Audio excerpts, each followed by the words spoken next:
बड'फा mission सास्टेनेबल change बड'फा mission सास्टेनेबल चेन्जनि मोनसे हाबाफारि हिसाबै जानाखि फुटबल बादायलायनाय 40 गं गामिनि गेजेराव बे बादायलायनाया जादों होनना जों मिथिनो मोन्दों।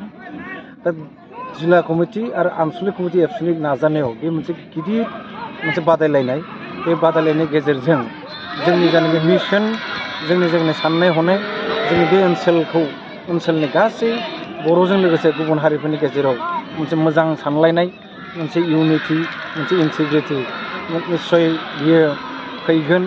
बेजों लोगोसे जोंनि गेजेराव जानाखि भातृत्वभाब ब्रादारहुड बेफोर निस्सय डेभेलप जागोन। बेजों लोगोसे मोनसे गोजोन मोनसे सान्थि बे आबहावाया निस्सय फैगोन। आं आसा खालामो दिनैनि बे फाइनाल गेमाव जों मोजां गेम नुनायनि गेजेरजों बे गेमाबो मोनसे बे जिल्लानि मोजां मोनसे गेम जादों होननानै जोङो मिथिनो मोन्दों। आसा खालामो फैनाय दिनाव बेनिफ्रायनो गोबां जोंनो टेलेन्ट गोबां जोलुर बादायलायनायाव बाहागो लानो हानाय जोंनो प्लेयार ओंखारगोन। आउट अफ प्लेयार महरै बा BPWCनि आन्दाराव थानाय माखासे जोंनि ट्राइबेल मानसि बा बर'फ्रा गेलेनाय बिथिङाव गोबां गोसो दङ बा गोसो गुदुं दिनै माखासे प्लेटफर्मखौ मोनहैनाय जाया। बिनि सायाव काउन्सिला बर' कसारि काउन्सिला मा हिसाबै खामानि मावगोन? जोंनि सेंग्राफोर बा जोंनि फुटबल जायफोरा माने गेलेनो लुबैनाय जायफ्रा गेलेनो गोरों जायफ्रा फुटबल अर्गेनाइजार बिथांमोना नाजानायनि गेजेरजों नाजादों। आसामाव बर'फोरा फुटबल जगतआव बा फुटबल गेमाव गोबां मोनसे बाहागो लानो हानाय जों नुबोदों। जोंनि बर' कसारि अनसाय गावहा खुंथायनि गेजेरजों जोङो बोरैहाय क्लाबफोरनो जों मदद होनो हायो। जोङो फुटबल बायना होदों, जोङो नेट बायना होदों, जों भलिबल बायना होदों। मोनसे फैनाय दिनफोराव आरोबाव मोनसे जोंबो बोरैहाय गुबुन ओनसोलनिफोरनि बायदि जोंनि काउन्सिलनि नाजानायाव जों बे फुटबल बादायलायनायखौ बोरैहाय बर'फोरनि गेजेराव आसामफोरनि ट्राइबेलफोरनि गेजेराव आसाम नाङै बेखौ मोनसे मोजां थाखोआव लांनो हायो बेखिनि नाजानाया जोंनाव दं। गेलेनायजों लोगोसे सोलोंथाइ बिथिङाव बर' कसारि वेलफेयार काउन्सिला माबायदि हाबा मावगासिनो दं नैबे समाव?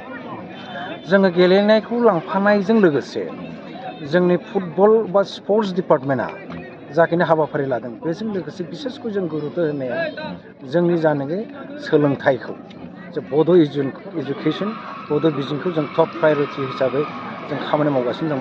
आं आसा खालामो जोंनि काउन्सिलनि जानाखि मोनसे एसे रां बावजा मोनसे खम जानाखि जोंनि पुजि बा बाजेटजों जोङो जाखिनि हाबाफारि लानांगौ निस्सय लाबाय थादों।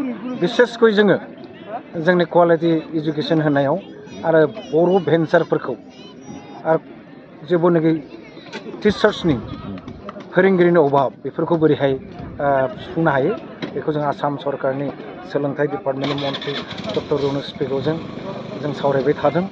बिथाङा गोबां जोंखौ निर्देश होदों, गोबां मोनसे एडभाइस होदों। फैनाय दिनफोराव बिथांनि हेफाजाबाव आसाम सरकारनिफ्राय नांगौ रोखोमै जों हेफाजाब मोनगोन बे मोनसे मिजिंथिनाय दङ। बेवहाय दुलाराय बर' फरायसा आफाद, बर' साहित्य सभानि बिथांमोननि जानाखि बिथोन, बेजों लोगोसे खौसेथि बर' सुबुं आफाद, दुलाराय बर' आइजो अनसाय आफाद आरो अल बड' प्राइमारि टिचार्स एस'सियेसननि दैदेनगिरि बिथांमोनजों जों सावरायबाय थादों। आरो सोलोंथाइ बिथिङाव बिसेसकय बर' बिजोङाव जोङो खामानि मावलांनायाव बिथांमोननि जानाखि देहा परामर्सजों जों काउन्सिला आवगायलांबाय दं। दा गोबां फरायसालिफोरखौ क्लास 10निफ्राय 12सिम मोनसे प्रम'सन खालामनाय हाबा सोलिगासिनो बिनि सायाव मा बुंगोन? नङा, जोंनो आसाम सरकारा मोनसे अर्डारनि गेजेरजों 15 गं हाइ स्कुलखौ हायार सेकेन्डारि खालामनांगौ, हायार सेकेन्डारि खालामनाय जाबाय होननानै जोंनो मोनसे अर्डार फैयो।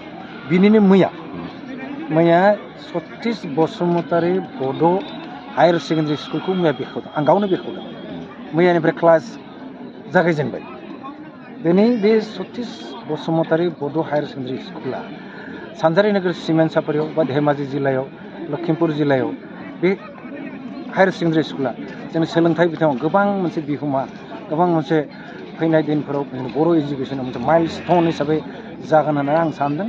बिथांमोननि जानाखि नाजानाय, SMDCनि नाजानाय, आसाम सरकारनि मन्थ्रि डक्टर रनज पेगुनि नाजानाय, आसाम सरकारनि गिबि मन्थ्रि डक्टर हिमन्त बिश्व शर्मानि नाजानाय आरो गोबां साहित्य सभा एबसुनि दैदेनगिरि बिथांमोननि नाजानायाव बेयो हायार सेकेन्डारि जाबाय। बिनि आगोल दाखालि 7 आगस्ट गुवाहाटीनि गरसुकआव थानाय बाथौपुरि बड' हायार सेकेन्डारि स्कुलखौ 7 आगष्टआव बेखेवदों आंबो बेहाय बाहागो लादोंमोन थिग बेबायदिनो आरो 13 गं हाइ स्कुलखौ हायार सेकेन्डारि आपग्रेड खालामनाय जाबाय बेनि नाथाय एडमिसनखौ एसे हाखु दाखु जानानै होस्लाबनो हायाखै फैगौ बोसोराव जोङो 13 गं बे हाइ स्कुलखौ हायार सेकेन्डारि बा गोदान क्लास लानायाव निस्सय जोङो मदद होगोन मदद होबाय थादों होलांबाय थागोन